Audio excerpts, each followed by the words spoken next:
ಕರ್ನಾಟಕದ ಒಂದು ಚಿಕ್ಕ ಹಳ್ಳಿಯಲ್ಲಿ ರವಿ ಎಂಬ ಒಬ್ಬ ಬಾಲಕ ವಾಸಿಸುತ್ತಿದ್ದ. ಅವನ ಅಪ್ಪ ರಾಮು ಮತ್ತು ಅಮ್ಮ ಲಕ್ಷ್ಮಿ ಇಬ್ರೂ ದಿನಗೂಲಿ ಕೆಲಸ ಮಾಡುತ್ತಿದ್ದರು. ಹೊಲಗಳಲ್ಲಿ ಕೆಲಸ ಮಾಡುವುದು, ಕಟ್ಟಡ ನಿರ್ಮಾಣದಲ್ಲಿ ಕೂಲಿ ಮಾಡುವುದು, ಏನು ಕೆಲಸ ಸಿಕ್ಕರೂ ಅವರು ಮಾಡುತ್ತಿದ್ದರು. ಒಂದು ಬೆಳಿಗ್ಗೆ, ರವಿ, ಎದ್ದು ಬಾ ಮಗ, ಶಾಲೆಗೆ ತಡ ಆಡುತ್ತೆ, ಅಮ್ಮ ಮೃದುವಾಗಿ ಕರೆದರು. ಹೌದಮ್ಮ ಎಂದು ರವಿ ಕಣ್ಣು ಒರೆಸುತ್ತಾ ಎದ್ದ. ಅಪ್ಪ ಈಗಾಗಲೇ ಕೆಲಸಕ್ಕೆ ಹೋಗಲು ಸಿದ್ಧರಾಗಿದ್ದರು. ಮಗ, ಚೆನ್ನಾಗಿ ಓದು, ನಾವು ಓದಲಿಲ್ಲ, ನೀನು ಓದಿ ದೊಡ್ಡವನಾಗಬೇಕು ಎಂದು ಅಪ್ಪ ತಲೆಯ ಮೇಲೆ ಕೈ ಹಾಕಿ ಆಶೀರ್ವದಿಸಿದರು. ರವಿ ಮನಸ್ಸಿನಲ್ಲಿ ಯೋಚಿಸಿದ, ನನ್ನ ಅಪ್ಪ ಅಮ್ಮ ಇಷ್ಟು ಕಷ್ಟಪಟ್ಟು ದುಡಿಯುತ್ತಾರೆ, ನಾನು ಓದಿನಲ್ಲಿ ಮೊದಲಿಗನಾಗಬೇಕು. ಶಾಲೆಯಲ್ಲಿ ಶಿಕ್ಷಕರು ಗಣಿತ ಪಾಠ ಹೇಳುತ್ತಿದ್ದರು. ಯಾರು ಈ ಪ್ರಶ್ನೆಗೆ ಉತ್ತರ ಹೇಳುತ್ತಾರೆ ಎಂದು ಶಿಕ್ಷಕರು ಕೇಳಿದರು. ರವಿ ಧೈರ್ಯವಾಗಿ ಎದ್ದು, ಸರ್, ಉತ್ತರ 45 ಎಂದ.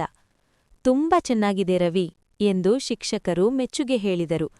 ನೀನು ಯಾವಾಗಲೂ ಗಮನದಿಂದ ಕೇಳುತ್ತೀಯ. ಅವನ ಸ್ನೇಹಿತ ಮನೋಜ್ ಕೇಳಿದ, ರವಿ, ನೀನು ಇಷ್ಟು ಚೆನ್ನಾಗಿ ಹೇಗೆ ಓದುತ್ತೀಯಾ? ರವಿ ನಗುತ್ತಾ, ಮನೋಜ್, ಮನೆಗೆ ಹೋದ್ಮೇಲೆ ಆಟ ಆಡೋದಕ್ಕಿಂತ ಮೊದಲು ಪಾಠ ಮುಗಿಸ್ತೀನಿ. ಅಪ್ಪ ಅಮ್ಮಗೆ ಸಹಾಯ ಮಾಡ್ತೀನಿ. ಅವರ ಕಷ್ಟ ನೋಡಿದ್ರೆ ಓದಬೇಕು ಅನಿಸುತ್ತೆ ಎಂದ. ಸಂಜೆ ಅಮ್ಮ ಮನೆಗೆ ಬಂದಾಗ ಕೈಗಳು ನೋವಿನಿಂದ ನಡುಗುತ್ತಿದ್ದವು. ಅಮ್ಮ, ನೀನು ಕುಳಿತುಕೋ, ನಾನು ನೀರು ತಂದುಕೊಡ್ತೀನಿ ಎಂದು ರವಿ ಓಡಿದ.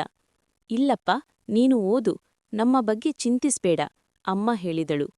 ಅಮ್ಮ, ನಾನು ಓದುತ್ತೀನಿ, ಆದರೆ ನಿಮಗೆ ಸಹಾಯ ಮಾಡೋದು ನನ್ನ ಕರ್ತವ್ಯ ಎಂದು ರವಿ ಮುದ್ದಾಗಿ ಉತ್ತರಿಸಿದ.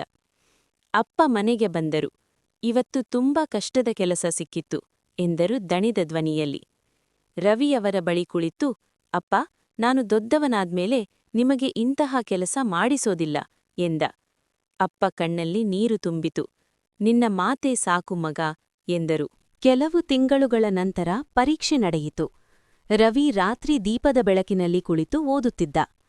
ಮಗ, ಸಾಕು, ಸ್ವಲ್ಪ ವಿಶ್ರಾಂತಿ ತಗೋ, ಅಮ್ಮ ಹೇಳಿದಳು. ಇನ್ನೂ ಸ್ವಲ್ಪ ಓದ್ತೀನಿ ಅಮ್ಮ, ನನಗೆ ಮೊದಲ ಸ್ಥಾನ ಬೇಕು ಎಂದ ರವಿ. ಶಾಲೆಯಲ್ಲಿ ಎಲ್ಲರೂ ಉತ್ಸುಕತೆಯಿಂದ ಕಾಯುತ್ತಿದ್ದರು. ಈ ಬಾರಿ ಮೊದಲ ಸ್ಥಾನ ಪಡೆದ ವಿದ್ಯಾರ್ಥಿ ರವಿ ಎಂದು ಮುಖ್ಯ ಶಿಕ್ಷಕರು ಘೋಷಿಸಿದರು. ಎಲ್ಲರೂ ಚಪ್ಪಾಳೆ ತಟ್ಟಿದರು. ರವಿ ವೇದಿಕೆಗೆ ಹೋದ. ನಿನ್ನ ಯಶಸ್ಸಿನ ರಹಸ್ಯ ಏನು ಎಂದು ಶಿಕ್ಷಕರು ಕೇಳಿದರು.